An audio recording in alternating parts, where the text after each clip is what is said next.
More than a century after Titanic vanished beneath the North Atlantic, the people aboard still command our attention. This documentary follows documented stories of wireless operators, engineers, families, musicians, and rescuers. Its images are respectful reconstructions, not surviving footage.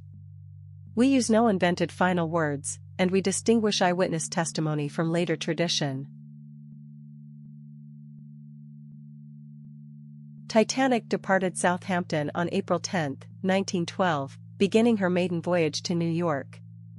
After stops at Cherbourg and Queenstown, now Cove, she entered the open Atlantic. The liner was one of the largest passenger ships of her time.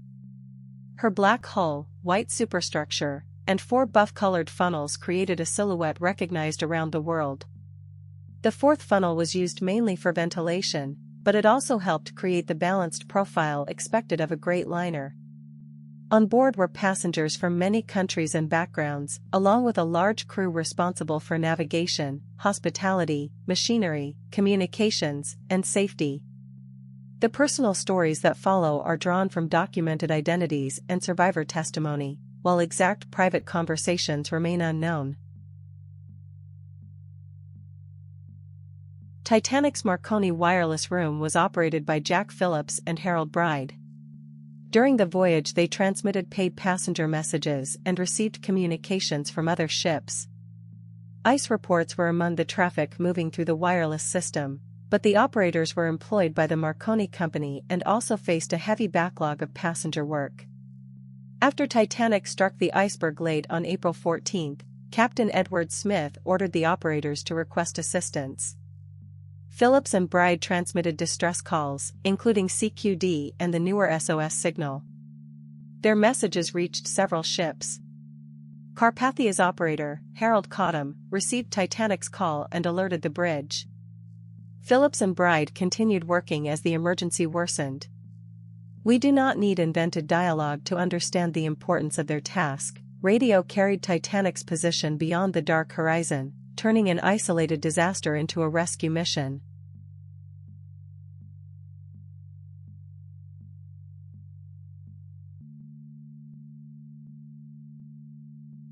Far below the passenger decks, engineers, electricians, firemen, trimmers, greasers, and other crew members managed Titanic's machinery. The ship depended on boilers, pumps, dynamos, electrical wiring, valves, and an enormous propulsion system. After the collision, water entered forward compartments and conditions changed rapidly.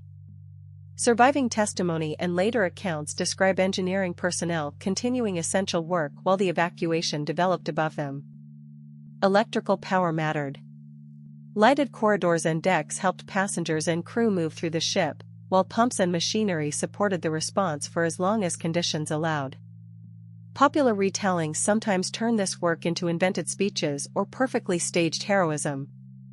The documented reality is powerful enough. Many engineering crew members did not survive, and their labor remained largely hidden from the passengers they served.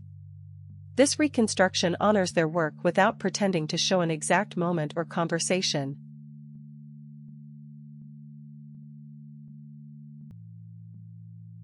Isidore Strauss, a co-owner of Macy's department store, traveled with his wife, Ida. Survivor accounts placed the elderly couple together during the evacuation. Reports differ in small details, as eyewitness accounts often do, but the central memory remained consistent. Isidore would not take a lifeboat place ahead of other men, and Ida remained with him. Their story was repeated by survivors and later memorialized in New York. It is important to avoid turning them into fictional film characters or supplying polished final words that cannot be verified. What can be said is that witnesses remembered a married couple facing the emergency together. In this reconstruction, they stand quietly on the boat deck while crew prepare lifeboats nearby. The image is symbolic, not a claim that a camera recorded their precise position or gestures.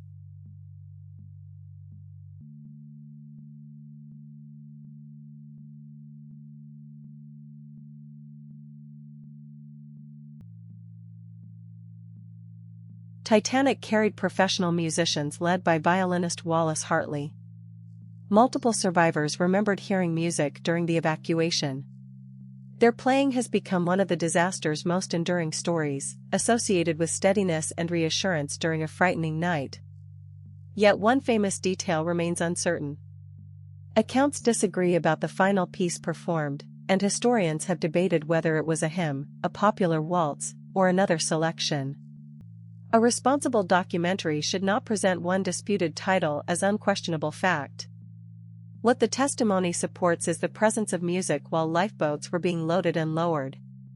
The musicians did not survive. This visual reconstruction shows period instruments and a restrained deck setting, but it does not copy a commercial film or claim to reproduce the exact arrangement of the band. Their documented service is remembered without adding fictional dialogue.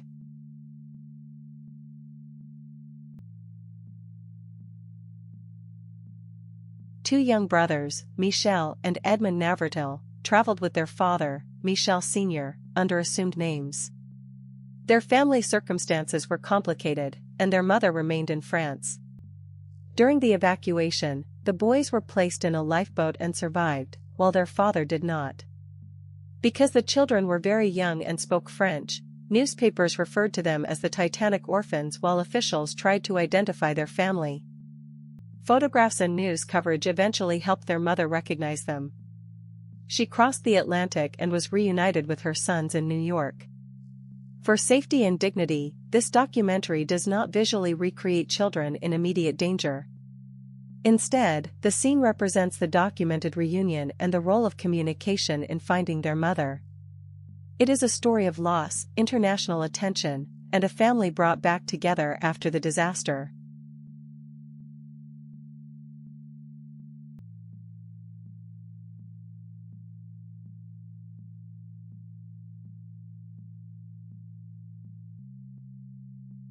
Third-class passenger Rhoda Abbott traveled with her teenage sons, Rossmore and Eugene. Accounts place the family attempting to reach safety together as the emergency developed. Abbott survived after reaching the area of collapsible A, but her sons did not. She was the only woman known to have survived after entering the water rather than leaving Titanic in a properly launched lifeboat. Her experience also reminds us that survival was shaped by location, timing, information, physical conditions, and access to the upper decks. This reconstruction shows the family earlier in a third-class corridor, not their final moments. It avoids gates, dramatic confrontations, and invented dialogue that cannot be supported. Abbott's survival came with profound loss, and her story deserves the same care given to the more famous names associated with Titanic.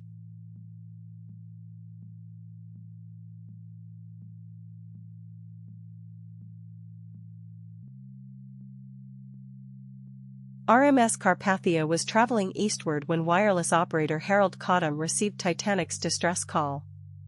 Captain Arthur Rostron changed course and organized the ship for rescue. Crew prepared blankets, hot drinks, medical assistance, and spaces for survivors. Carpathia steamed toward the reported position while lookouts watched for ice.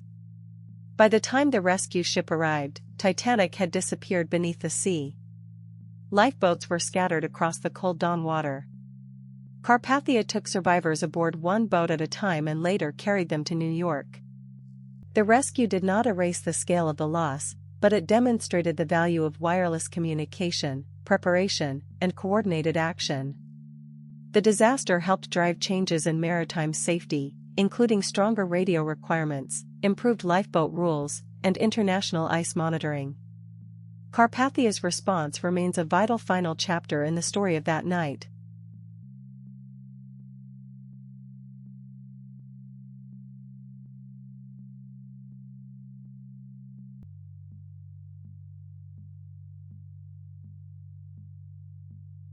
Titanic's wreck is a fragile archaeological site and a memorial.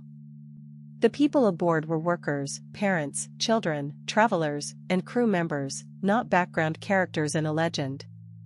Records cannot answer every question, and eyewitness memories sometimes conflict. Responsible storytelling identifies those limits, separates documented action from later tradition, and never invents certainty where none exists.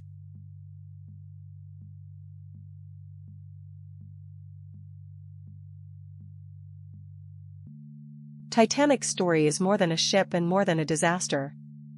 It is a record of courage, sacrifice, communication, inequality, survival, and grief. Which documented story affected you most? Share your thoughts respectfully, and subscribe to Bright Quiz Academy for more remarkable stories from history. We remember the passengers and crew, and we preserve their stories with care.